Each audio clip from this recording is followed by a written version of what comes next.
Yeah, look, it was like drinking from a fire hose, right? Fun, super stimulating, right? But also, tired. I was tired. Probably never more tired than when I had that job.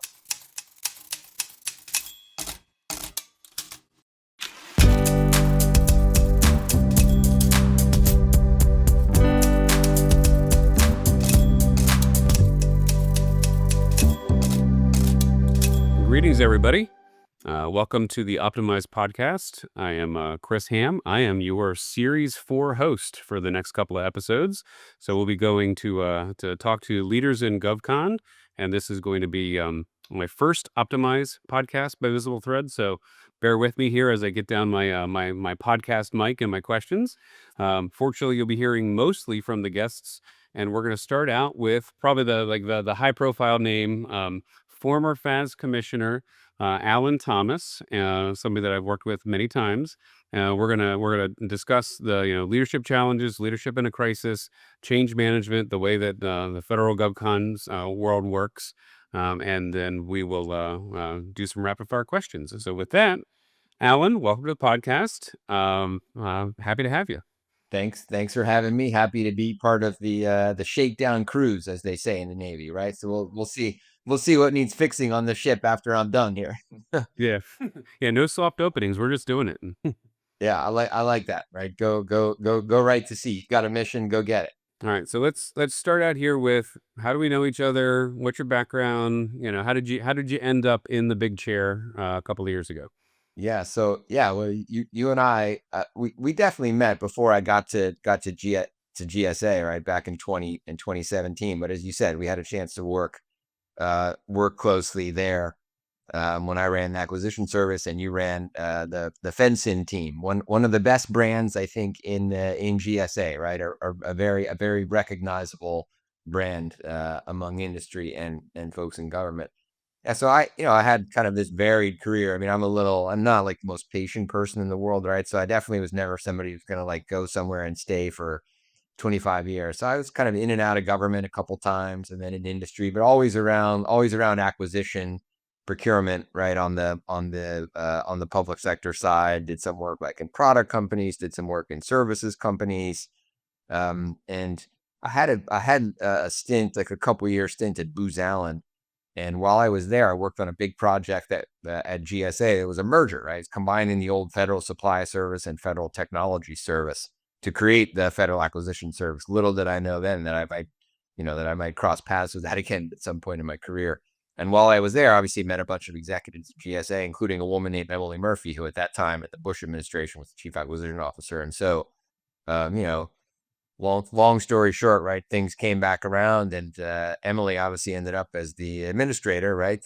Had the lead role at GSA, and she was working on the transition team there, staffing some roles. And I had made contact with her, and she asked if you're interested in potentially coming into that administration. And I said, sure. What are the roles? And we talked about a few things. I interviewed for the FAS role. That was, I thought, the most interesting to me, and got the job. And it was great, right? I mean, for me, it was kind of a nice bringing together of my industry experience and my government experience, right? So I could walk in and say like, hey, I've been, an alliance small business, right? So I know what it's like to deal with GSA from that standpoint. I've been in government, I used GSA solutions, used the schedules, used the GWACs, right, to satisfy requirements I had as a program manager in government, and then I'd obviously been a consultant and kind of been on the inside a little bit of GSA. So that was I think I came with a relatively good perspective, but like any job, it's like, hey, half of what you need to know going in, and the other half you gotta figure out once you get there. So if memory serves me right, you were the first political appointee in that job. Previous to that, it was a career job, right?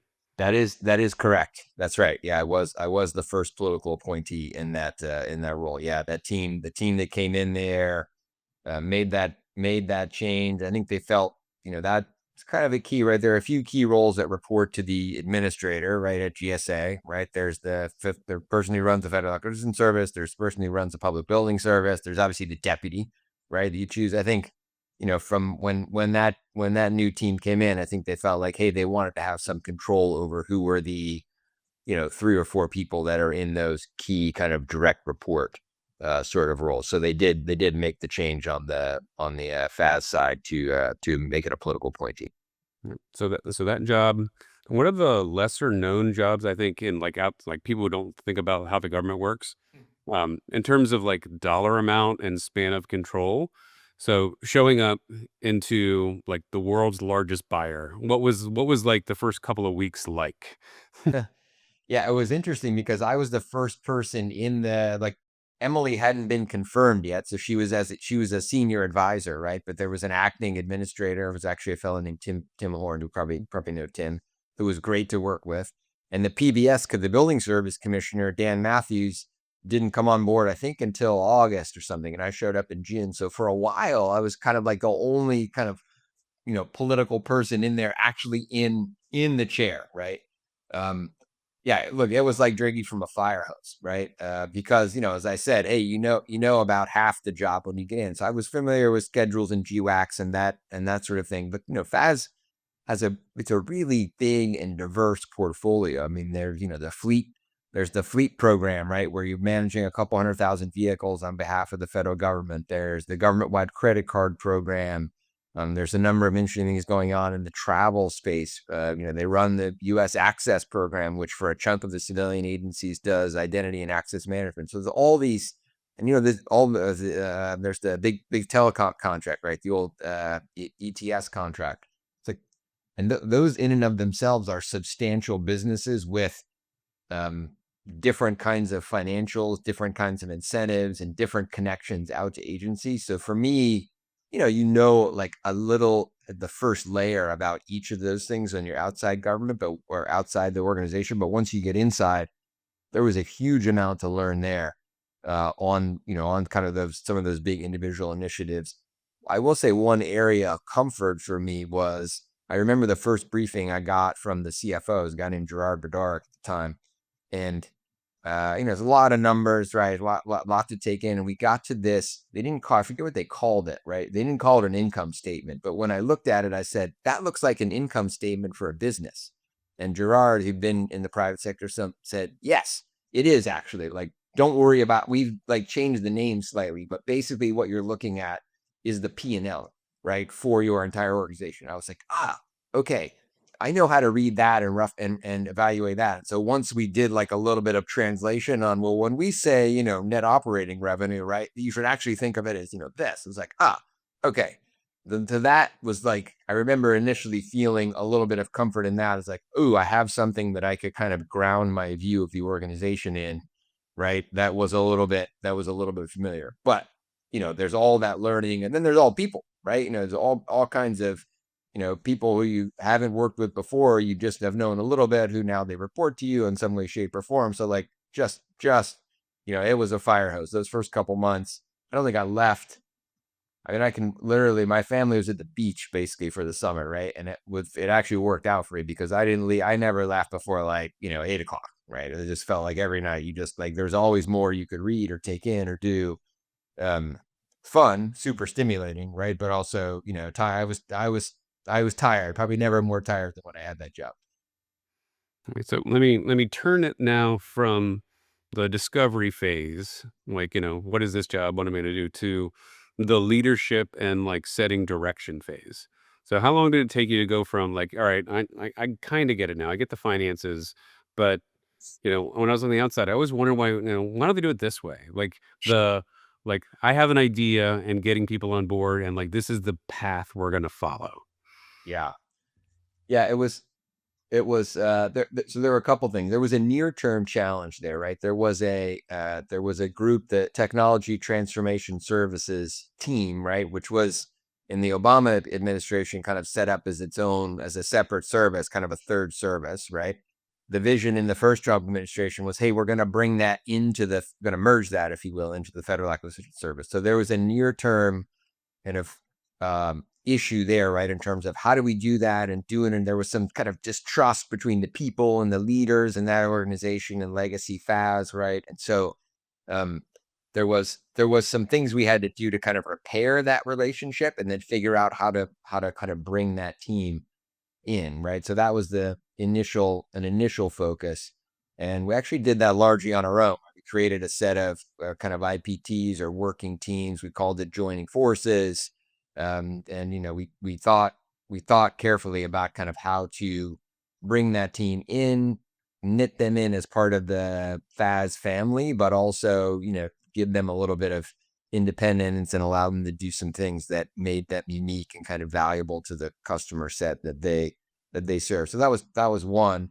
The second one was, um, all the execs in FAS, because there is a little bit of a financial component to it, or I found are pretty responsive to kind of goal setting, and you could actually think about some concrete objectives that you could give people. And so I remember reading through the SES plans that everyone had, right? Their performance plans, and previously there had been, people had 15 to 20 goals or objectives for the year, right? And many of them were kind of in what I would call input based goals, hold these meetings, to kind of do these things, right? But not outcome focused. And so I really made an effort to, with each of my direct reports, and I think that kind of trickled down right in the organization.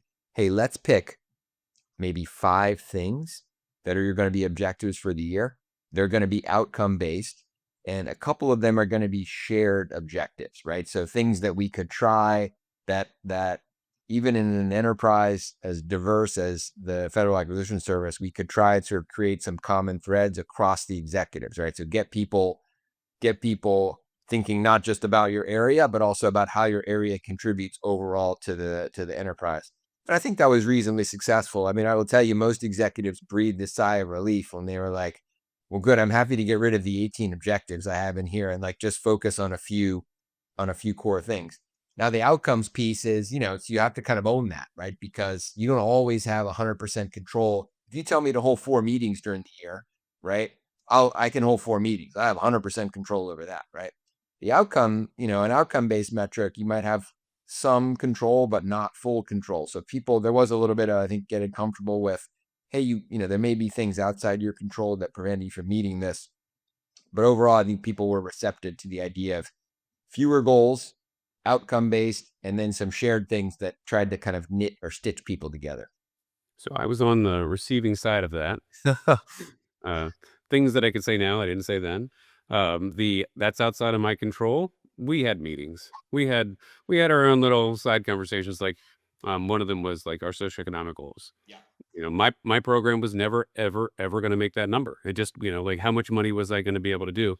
But I can tell you, it did lead me to change the nature of my internal support contracts to help make the socioeconomic goals over the course of 2 years. So it worked. But then, like, the grumbling of, the new political appointee wants us to shift from left to right, and we're gonna, or whatever the design is. Because, like, like the careerists, I was there for 25 years, and Sure. like, with the whiplash of back and forth does, we like, all right, do we trust him, or are we gonna wait him out? Like, what's the nature of, like, is this a, 1 year job hop, and then I got to do something different around category management? So, like, how do you win over me? Like, how do you, is, how do you get, like, the convince me that I'm like this is the path that we're gonna do it? Yeah, well, and that is interesting, right? Because people, you're right. People say, "Hey, at most you might be here 4 years, right?" And most people, well, most politicals don't stay. I stayed 2.5 years, right? So like, hey, most people don't stay, that long, right? So I always thought it was important to say there are, from hey, I'm going to give you a few objectives. They're going to tie into my few objectives, right? So just like we're not going to try and do you can't do everything, right? You can't get to everything, right? You sort of have maybe 3 big things you want to do, try and accomplish maybe 2 of them while you're there, and put the third one in motion, right? That probably is success, I think, for if you're in a political role where you have a clock, right? And then it's not going to be forever. In terms of like connecting with the people, I mean, we did. Hey, we would do a quarterly. I learned the group did a quarterly offset, right?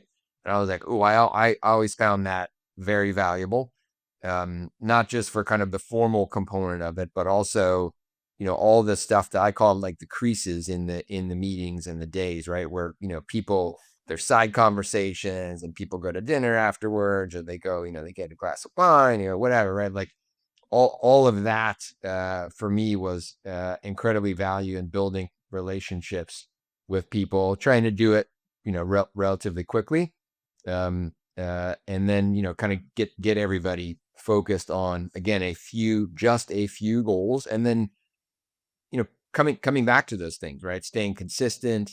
I think being accessible was part of it. I mean, I know this was back in the day when was in the office. I know folks are returning to the office now, but I'm a big believer in a kind of management by walking around, right? So, hey, drop in on different parts of the organization at, different times of the day, just to see kind of what's going on, what are people up to, what's on people's minds. I mean, that, to me, that has impact beyond just that individual conversation, right? That probably gets repeated, 10 times, right, across the business. And if you do it enough, it has, I think it has kind of the desired effect. And then I would say just making sure that people can see, hey, are you in alignment with your boss, right? So like, hey, Emily ran the organization. All right, she's got some big priorities. We're going to make sure that what we're doing is in alignment with those priorities, right? I think if people see alignment, progress, and consistency on a few objectives, they generally move along with you, right? If you're not asking them to do anything crazy, right? They'll go. Yeah, that was kind of the formula there, right? Nothing fancy, right? Just be open, transparent, pretty straightforward. So let me ask you, during your run, what was the biggest challenge? What was like oh man, like I don't know anything about the excess program and I have a congressional hearing on it, or like what's the like out of nowhere and now you've got to like drop everything and just fix it. Well, it's so funny you mentioned hearing, right? Because I did 12 days in, right? I got called for 12 business days in, or I got called up for a hearing. Um, it turned out to be not. That was not a man. I would say the things that were like the stuff you didn't know about, I feel like you could overcome, just by studying, right? Getting up to speed.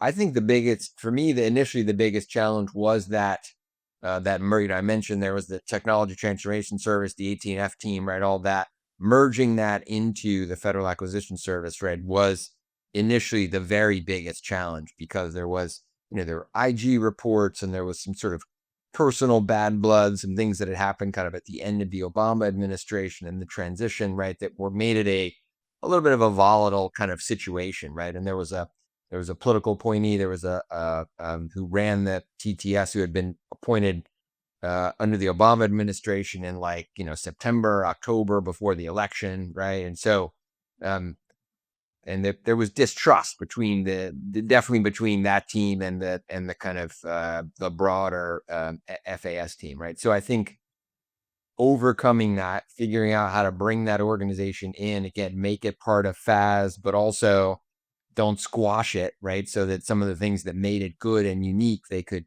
retain. That was initially the biggest the biggest challenge, right? And we ended up making a leadership change at the very top of that organization.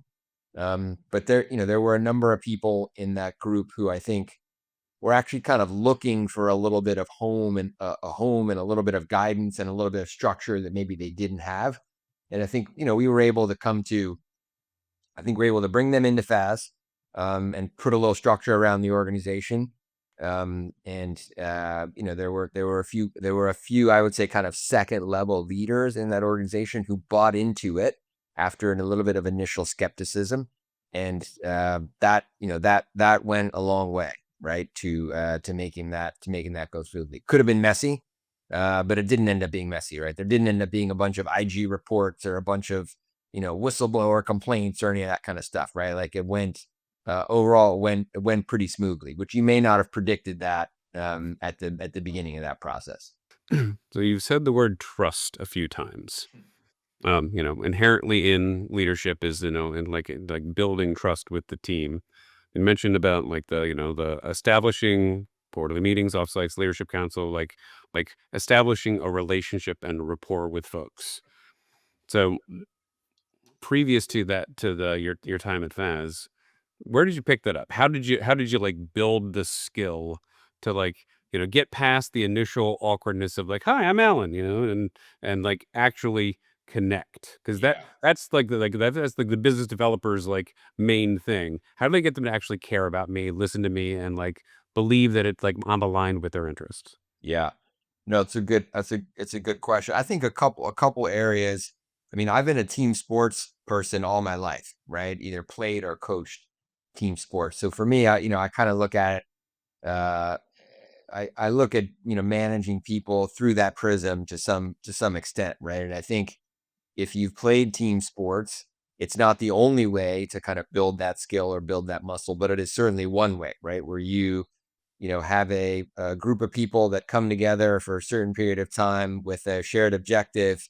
And people, you oftentimes have to figure out roles, right? I was a basketball guy, right? So it's like, hey, one ball, five people, not everyone's probably going to be a 20-point scorer on the team, right? So you got to kind of come together, get people comfortable with each other, figure out roles, right? And then play those roles and have have the team generate some success and really get focused on, if you're playing a team sport, the most fun thing is to be part of a successful team, right? A winning team at the end of the day.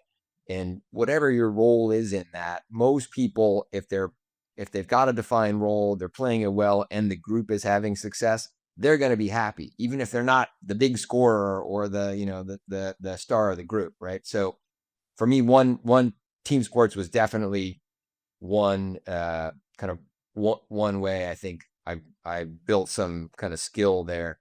The other one I would say is I did have kind of early in my career, I just fell into a sales role, right? I had gone to business school. I'd left the government in the late 90s, had gone to business school. And when I halfway through business school in the summer, I joined this startup, this business to business startup in the e-commerce space. And they had a good commercial offering. They were growing rapidly. They wanted to try and grow in government and federal. And they were like, hey, you used to work in the federal government. We'll teach you sort of how to sell things and, develop business. You kind of teach us about government. So I said, great.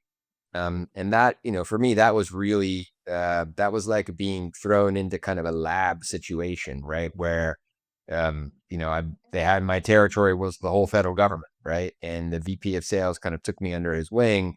And, we spent probably 18 months just doing an unbelievable number of meetings and events. And I think there really, I really got, you just learn to get thrown, like you're thrown into a bunch of different situations where you got to connect with all kinds of different people, right? And do it relatively quickly.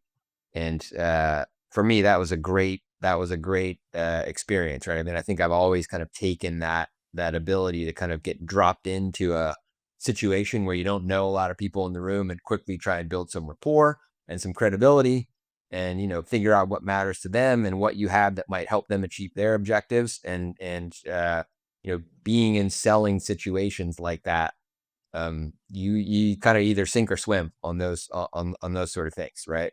So that for me also was kind of a foundational experience that happened relatively early in my career. All right, so let's move now towards more current events, the world as it is in 2025 versus the way that it was in 2016. Do we have So to? yeah, Okay, all right. there's some relevance here. So GSA's direction has certainly gained more prominence. The nature of vehicles, the nature of the FAR rewrite, the like the way in which contracts are being done. So terms of the short term world of government contracting, what do you see in the near term in terms of like what's the direction, and then what's any advice you would give out there for like how do you just live in the next in the sudden hard right turn in the last 8 months, and then what's the next year look like? Yeah. Well, look, I think that changes to the changes to the rules of the game, right? All the changes that have happened in the FAR and the speed with which they've happened, I think are, it's probably one of the headline stories in federal procurement, right? I think the centralization of some of the for common goods and services within GSA is kind of another. another headline. But if I think about how the kind of rules of the game have changed, I think for me, the biggest question still is, and I know that, team at GSA and OFPP is thinking hard about this, and I think doing a lot of the right things to try and make sure that these changes get institutionalized. But how does this actually play out, right? Because the sort of headline on all the changes in the system is, hey, we want more speed and a focus on outcomes, right? More flexibility. So we're going to give individual contracting officers and contracting personnel, program teams, a lot more flexibility, a lot more discretion, right? We're going to remove a lot of the things that aren't mandatory in law, and create some guides and things like that, give people a lot of discretion, which I have no argument with. That sounds great, right? I think in order to get those people, those GS 12s through 15s out in the field, right, to actually use that discretion and creativity that you're giving them, I think you need to create the right kind of environment that makes them comfortable doing that.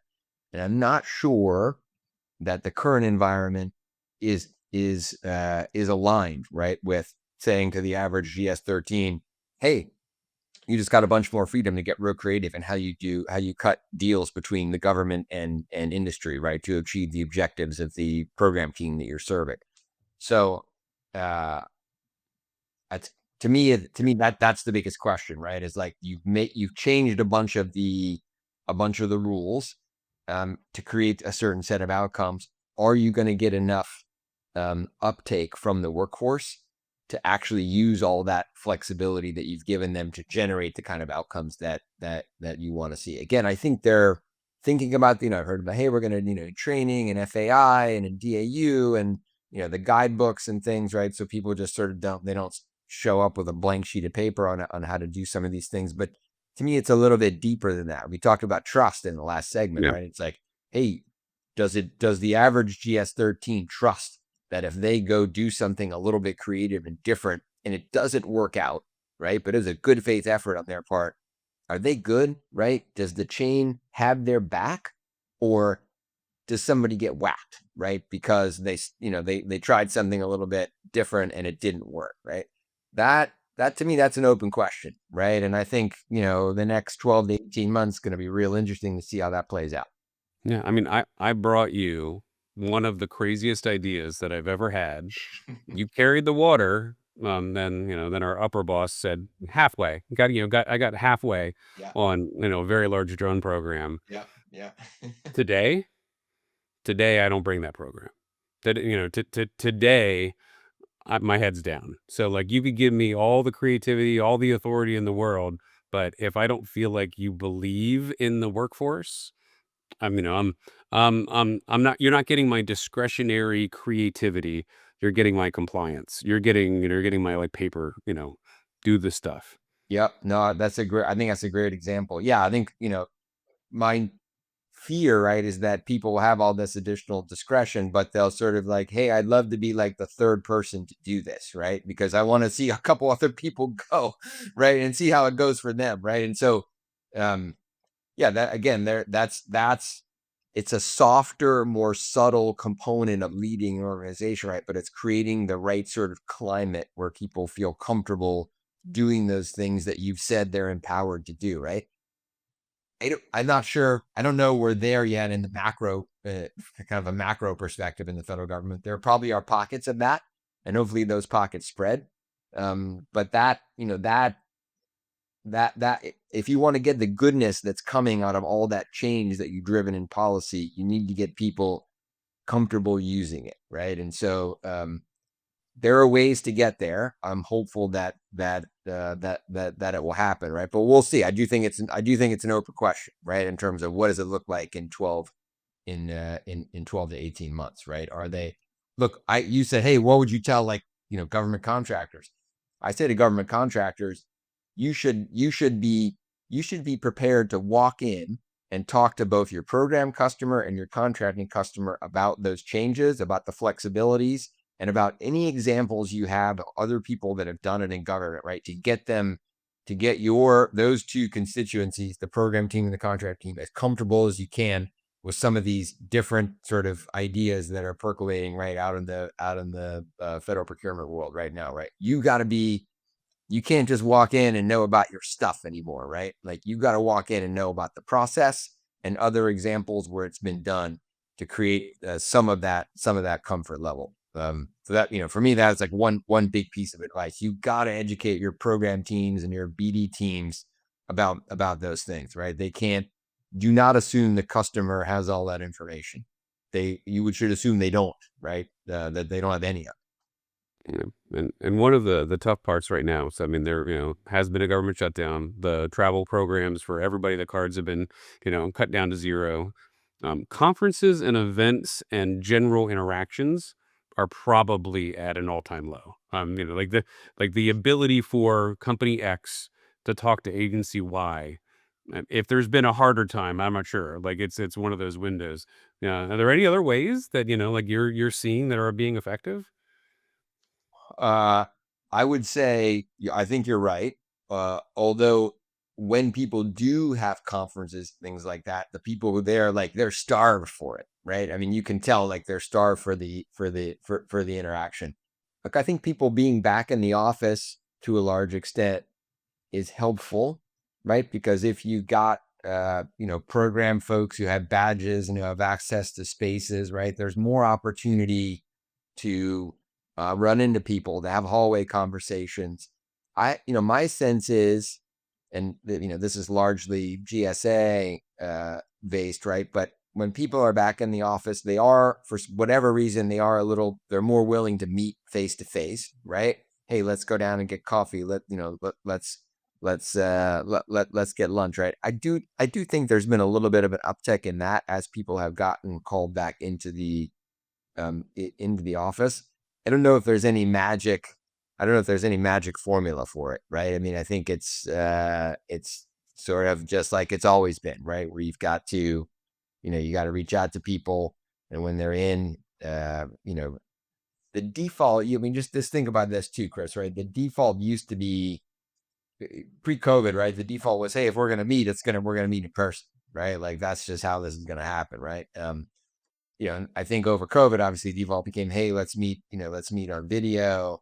And for some organizations that, I would hear vendors say it's hard to get the contracting officer on the phone or on video, right? Like, I never able to connect with them. So I think as people come back into the office, it's maybe a little bit easier to generate some of that face-to-face interaction. Yeah, I wish I had a magic bullet there, but I don't. I don't know. You have any magic bullets? I got an idea right now. What do you got? Let's buy all the coffee shops right outside of every federal building. What like when you're at the airport and it says like it's NBC, and whatever. Like Fin Acquisitions or your company is now the coffee shop where we have collaboration sessions. It's like the like DIU, but for every agency. I like it. Yeah, I like it a lot. I like it a lot. Well, we joke. I mean, this is not the inside baseball and GSA, but there's that coffee shop, Greenberries, that's like literally connected to the building, right? It's like it's another conference room, really, at the GSA headquarters, right? You could just go hang out in the Greenberries all day and see who shows up, right? You probably meet half dozen people you want to talk to over the course of the day. Yeah, sponsored by VisibleThread and Greenberries There now. you go. There you go. I like it. All right. Well, we're covered the topics. Now we're on the winding down part of it. What are you doing now, Alan? You're gonna go play basketball after this? What are you doing? I play with a group on Tuesday nights, a group of old men, and it takes me an entire week to recover. I can only play once a week now. It's like my body can't take it. No hoops. I'm on my own as an independent consultant and advisor. I've been doing that, gosh, almost 2 years now. I'm doing business as Alpha Tango Strategies, but it's just me. Yeah, and I have a book of clients who are obviously all interested in some way, shape, or form in doing work with the federal government. I got some traditional GovCon players, got some new entrants in the market, right? I will say all this change. One thing I have noticed, all the change that's happening in government and the acquisition system. We could debate the merits of some of the individual changes. It has piqued interest among companies who maybe would not have considered doing business with the government before, right? Like it has government, I think, has become something that's on the radar of some Silicon Valley firms and startups and things like that. Whereas before they might have said, that feels too hard, or it's sort of a niche or whatever. I am sensing, that a lot of people, it's a bullet they have where they're like, we need to look into that a little bit more, right? Because there might be something there for this. So that if you want to broaden the industrial base and kind of get access to the best minds out there, I think that's a good thing. So yeah, on my own as an independent consultant and advisor. So I mean, there are barriers to entry. You've probably done the same thing I have. You had to figure out how to register in SAM. You had to figure out what a cage code is. You've had to, decide, do I need to have FedRAMP? Yeah, no, that's true, right? I mean, those barriers are definitely still there, mostly overcomable though, right? I think the main thing is getting people interested in the problem set that government has, right? And then making sure that they can have access to those opportunities. Look, some of the changes they've made in the FAR, right, are encouraging people, right, to do things in a little more non-traditional way, are encouraging, I think, some of these companies to come in and take a look at the market and think about trying to shape some opportunities where they might be able to bring their technology or their service into the government. So anyways, overall, I think that's a good thing, right? Anytime you broaden the market, I think it's generally good. Yeah. All right. Well, that wraps up podcast number 1 for series 4 of the Optimized podcast by VisibleThread. Alan, thank you for being on. And you have any parting thoughts for us? Chris. Thanks for having me. Yeah, look, I would say when sort of all the Doge changes were happening and everything, right? It's like, people are like, what do you, like, how should we get through this? I was like, hey, sometimes you have to turn to country music for inspiration, right? And I would say, there's a good country song by Gary Allan called "Every Storm Runs Out of Rain," right? And I think, if you thought the world was falling in February because of the Doge, right? Hey, you've seen that rain, kind of end a little bit. There are other challenges out there. There always will be, right? But I would say if you just kind of stick with it, right? Stay focused kind of on the end game, on your goal. Don't get too distracted by some of the noise that's out there. We've been through a bit of a noisy period. You probably come through it all okay. Every storm does indeed run out of rain. I think you just gave us the headline clip for the podcast.